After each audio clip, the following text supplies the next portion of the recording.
famille, malgré le malheur, unie, recomposée.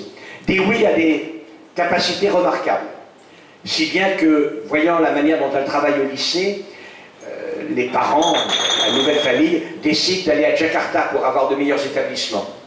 Là, la fille est vraiment très brillante, elle va à l'université. Et à l'université, elle commence à faire une observation scientifique intéressante. Vous savez sans doute que les salamandres, les bêtes de ce genre-là, quand on leur coupe un membre, le membre repousse.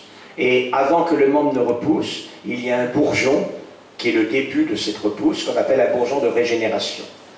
En extrayant des substances de ce bourgeon de régénération, Dewey observe que ça permet de stimuler la régénération des neurones d'une souris qui est censée ne pas régénérer au niveau de ses neurones. C'est assez remarquable, et donc quand elle demande à faire un doctorat aux Pays-Bas, à Amsterdam, à l'université d'Amsterdam, on accepte naturellement parce que c'est vraiment des très beaux résultats, et les liens entre l'Indonésie et les Pays-Bas expliquent qu'elle aille à Amsterdam. Sa thèse, son travail de thèse est tout à fait extraordinaire. Elle montre que son extrait est actif également pour stimuler la régénération de neurones humains, de pièces chirurgicales, neurochirurgicales qu'on lui donne. Ensuite, elle fait un travail pour caractériser la molécule active de cet extrait et elle arrive à l'isoler. Elle publie cela dans les meilleures revues du monde, Science et d'autres. Elle a une thèse, évidemment, avec les meilleures félicitations. Elle n'a aucune difficulté pour avoir un postdoc et elle va à Princeton, aux États-Unis, dans le New Jersey. Un endroit très très prestigieux, et là, sa carrière absolument glorieuse continue. Elle arrive avec une collaboration en utilisant une équipe de chimistes d'une grande firme pharmaceutique, à modifier sa molécule active pour la rendre 100 fois plus active. Elle montre qu'il y a vraiment des potentiels thérapeutiques pour soigner toutes les maladies neurodégénératives, les accidents neurologiques avec tétraplégie, paraplégie, les séquelles d'accidents vasculaires cérébraux. Et tout le monde sait que Dewey est une des femmes les plus brillantes de sa génération. On pense qu'elle pourrait avoir le prix Nobel. Après son postdoc, elle accepte un poste stable, pas très loin d'ici, à l'EPFL, c'est-à-dire l'école polytechnique fédérale de Lausanne.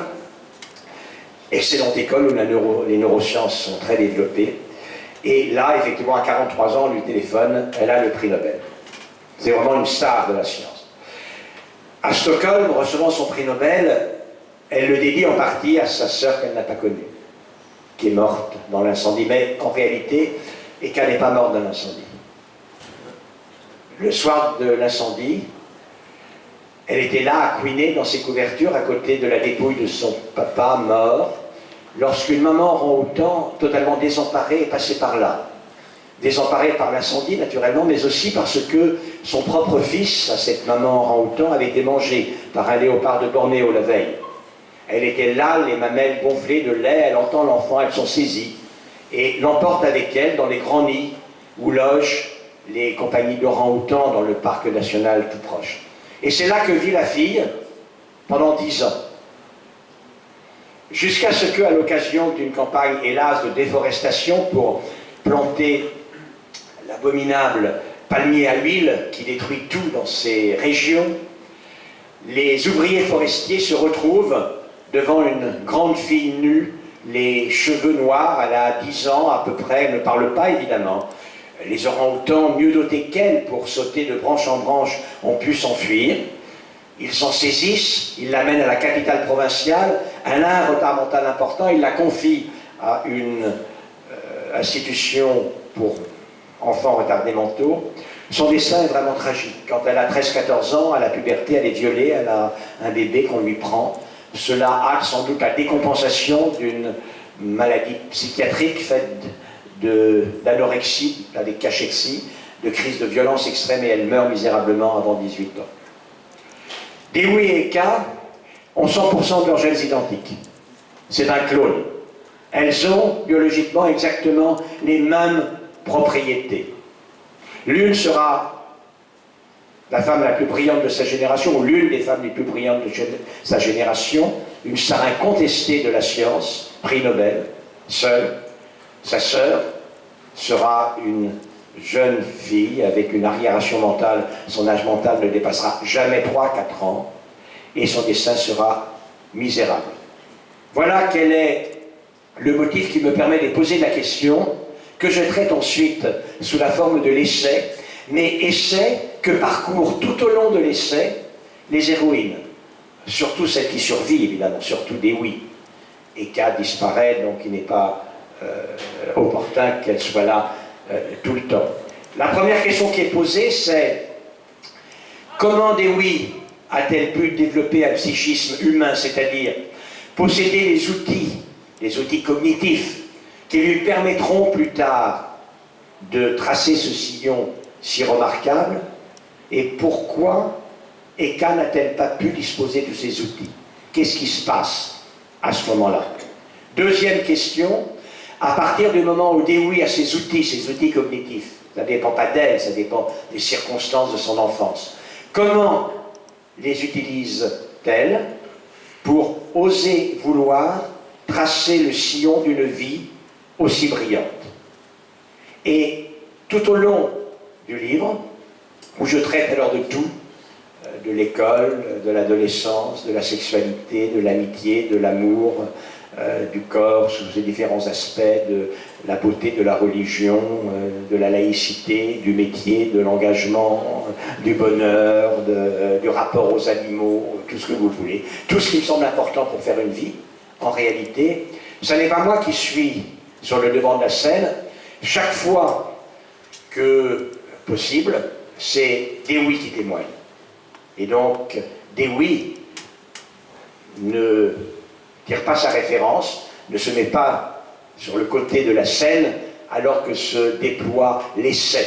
Elle est également au centre de l'essai. Il n'y est que dans certains domaines, lorsque je parle de sentiments, lorsque je décris l'orgasme masculin, c'est moi qui parle, plus que Dewey.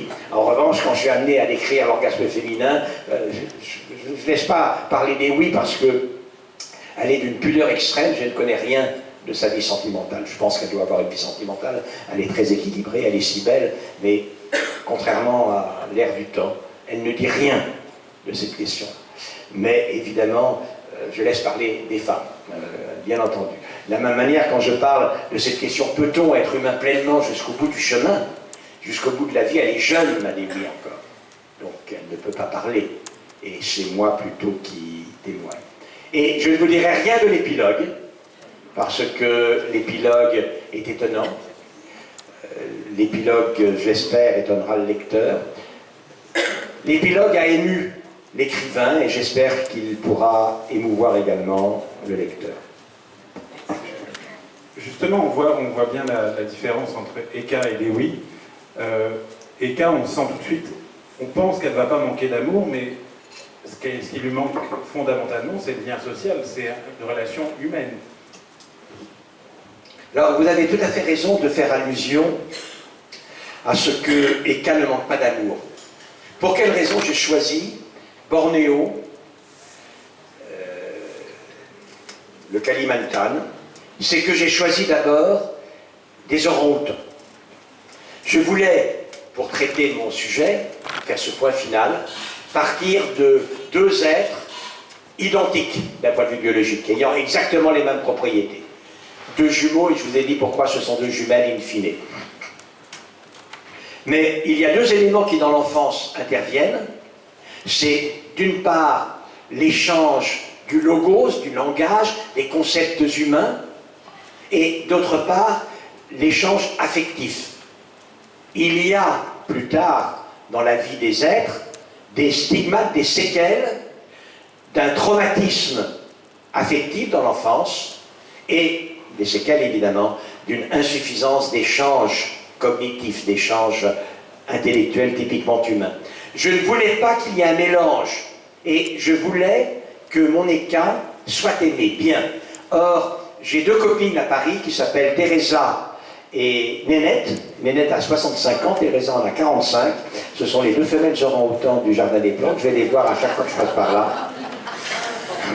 Et je me rappelle très bien quand Teresa a eu son fils avait 4 ans, et les marques d'affection mutuelle, d'attention entre ce fils déjà grand et sa maman, c'était bouleversant, totalement étonnant.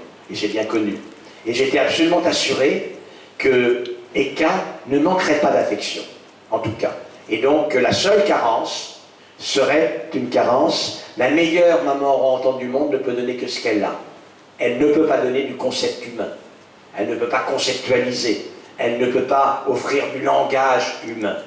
Et le défaut irréversible d'Eka est lié à cela. Donc ce qui manque réellement, plus que la socialisation, parce que après tout, Eka est dans une société. Le groupe d'orang-outans est composé d'une vingtaine d'orang-outans, et elle a une vie sociale. Elle aura un petit frère de lait orang-outan de sa maman, de sa nourrice, de sa maman nutritive, nourricière, et elle jouera avec lui, etc. Non, ce qui manque vraiment, c'est un échange humanisant à l'aide du langage humain, des concepts humains, de la correction humaine des défauts de raisonnement. Ce que, évidemment, seul un échange au sein d'une communauté humaine peut apporter.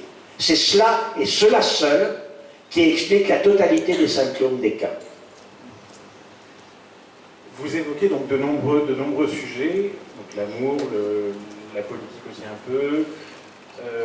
La politique, pas trop quand même. Oui. Ce coup-ci. Ce coup-ci. Si vous aviez dû choisir, vous, une étape de votre vie qui a fait de vous un humain pleinement. Je vous ai dit, pour moi, je ne sais pas si ça fait de moi un humain pleinement, mais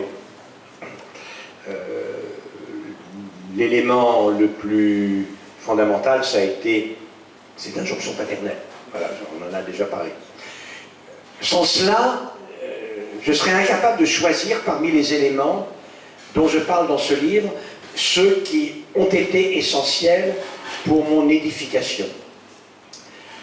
Sans l'émotion que je ressens à l'épreuve de la beauté, voire même parfois du sublime, je n'aurais pas été ce que je suis. Sans parfois la conjonction du sentiment amoureux avec cette impression de la beauté, je n'aurais pas été celui que je suis. Sans cette espèce de vertige qui vous prend quand vous avez des enfants et que vous vous dites, bon, je les aime parce qu'après tout, ils sont là, si j'étais pas là, ils ne seraient pas là.